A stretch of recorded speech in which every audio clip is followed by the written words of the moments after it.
Hello everyone, welcome to Lever Guns 50. Today we have two guns out here. This one here is a Henry X in 4570, and I want to thank Henry X and Ranger Point Precision. Ranger Point Precision sent this stuff over here, and Henry sent this right here gun to us to test out, and that is some awesome stuff on there. And we also have this 1886 Winchester in 4590. So what we're doing is we're testing the 4570 in the Henry X against the 4590, and we're using North Fork bullets. So this is a 350 grain bullet, and we tested the 4570 earlier just to get a velocity read and make sure the load was going to be good, and it was doing right at 2,100 feet a second. We're not quite sure what the 4590 is doing, but we're going to shoot it into ballistic gelatin. We're going to shoot across the chronograph into the ballistic gelatin. We're going to start with the Henry X because it's in 4570. Now these bullets are quite long, and I'll bring you up and give you a close-up look at them. They're quite long, so you can't really get as much powder in there as you'd like in the short 4570 cartridges. But in the 4590, you can get plenty of powder in there. So. And plus the 1886 holds 50,000 PSI, while this in here is generally rated about 42 or something like that. So we're gonna set up and shoot it into this ballistic gelatin and see what these North Fork 350 grain bullets do. Okay, here you have the bullet comparison. This in here is a 405 grain bullet, and this right here is a 350 grain bullet. You can see it would take up more powder capability than even a 400 grain bullet. And here they're loaded up. This is a 4570, and this over here is a 4590. Here comes this chicken with all her baby chicks.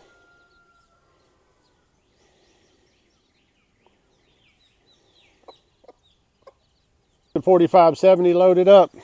Let's shoot it across the chronograph into the ballistic gelatin.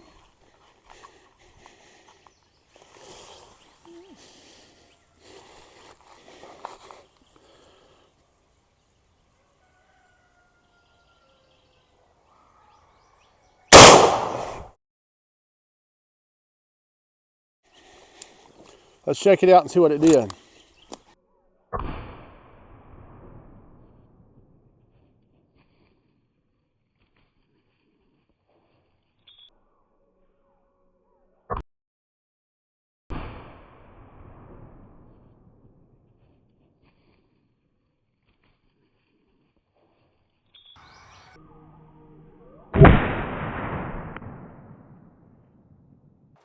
Look how far that 4590 went through there. It went from there all the way down, all the way to right near the end. See how big it expanded out too? Hopefully you can see that. We'll bring you in for a closer look at it later on. Look at the size of that bullet. Expanded out really good. And we're going to get this set back up, and then we're going to shoot the 4590 next. So stay tuned.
Hopefully you can see that 2,397 feet a second in the 4590. Here's the 4570 permanent cavity. Quite a bit smaller. Look at the size of that 4590. Okay, if we take a look at it, the 4570 went, let's put it on top. 4570 went 30 and a little over 30 and a quarter inches. The 4590 went 29 and a quarter inches. So the other 4590 went all the way through and exited out the top. And so far we hadn't found that bullet, but we're going to look for it a little bit more. So let's get these bullets out of here and see how big they expanded out to. Okay, as you can see, the 4570 is a little bit taller because it hasn't quite rolled it down as far as the 4590 did. But these bullets are super tough. They're not going to expand, overexpand. They're not going to come apart because the bottom of them is solid copper. The top part is filled with lead. This here is a 4590 where we was testing out the load. It went about 14 inches into the dirt, and it still, retains a lot of its original copper. And of course the base there is solid copper, so it's not going anywhere. That's what the nose of them looks like. Both bullets maintained 100% of their weight. Both of them expanded out to 80 caliber.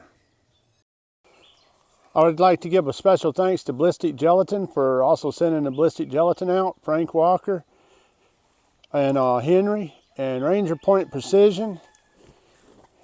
And you gotta love a Winchester. So I don't know what you guys thought, but I had a whole lot of fun, and I feel like the 4590 proved that bullet is tougher than all get out, and it'll go through whatever you need it to go through, do a good job, and stay together. So thank you for watching. God bless each and every one of you. Come back and see me, you hear?